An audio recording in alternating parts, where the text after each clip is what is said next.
Welcome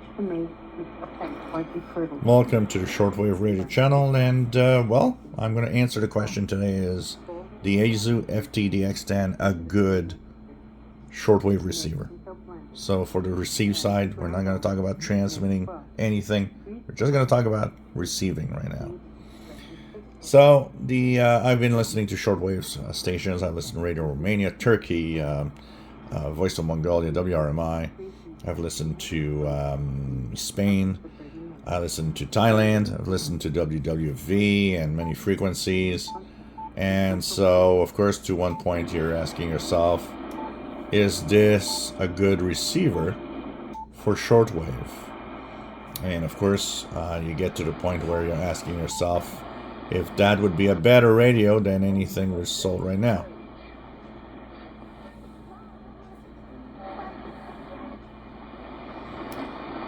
So, this is Spain 9690. Of course, this is on my V-shaped antenna in the backyard, which is maybe a sort of a dipole, basically. But even on the ML830, I've tried it. Overall, it's a good receiver, absolutely. I mean, one of the biggest features, two biggest features of it being a higher-end radio, there's the fact that there's a selectable automatic gain control, and of course that means that you can use it in times of rapid fading to help smooth out a signal. And look at my Radio Thailand video from yesterday on the channel. You'll see that difference from a portable and this radio, clearly giving it an advantage. And that's why I always say automatic gain control should be a automatic thing on portables today. There's one thing that, although it's a little controversial, not always necessarily that great, there's something that is the dynamic or digital noise reduction that you can kick in.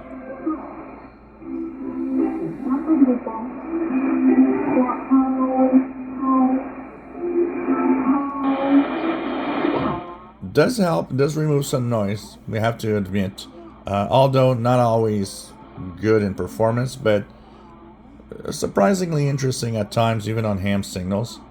But of course the weak signals are not necessarily helped much, but it can help and reduce some of the noise sometimes. So these are two functionalities. What is the biggest flaw of the FTdx10? And this is probably where it is that in AM mode, there's no way to actually change the bandwidth. You do have a AM and AM narrow setting. They are still dependent on the roofing filter of 12 kilohertz. So I've had the occasion where a signal is very close to another signal 5 kilohertz above, does interfere.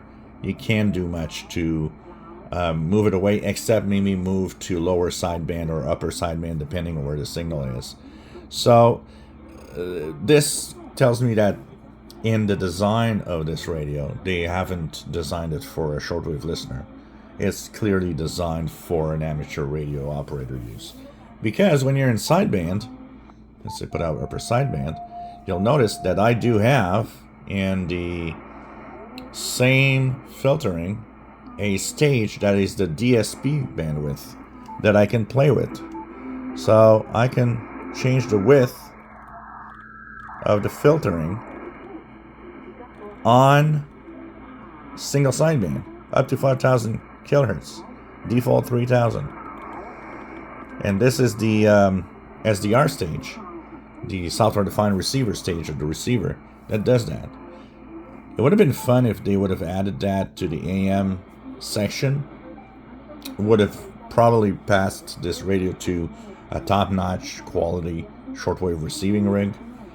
But still, overall, I give it a really, really good note, because this is definitely a great little device to use. And I have been happy to play with it, test it, and check it out. I gotta say that it is a good radio, and it is a good shortwave receiver, even with the flaw that I just mentioned, which, you know, you might say, well, okay, well, you're passing this radio with that flaw, but you're not passing the wide bandwidth. Well, it's not as bad, first of all, and second of all, there are other ways of tuning with this that make it easy to actually still get a signal. But yeah, it is technically unacceptable if this would be a shortwave receiver only, that that would be so large in filtering. But overall, sound quality, everything, great receiver, and the Yaesu FTdx10, sorry. Now, the question I get all the time is, well, you know, do you hear stuff here that you don't hear on the portables? No.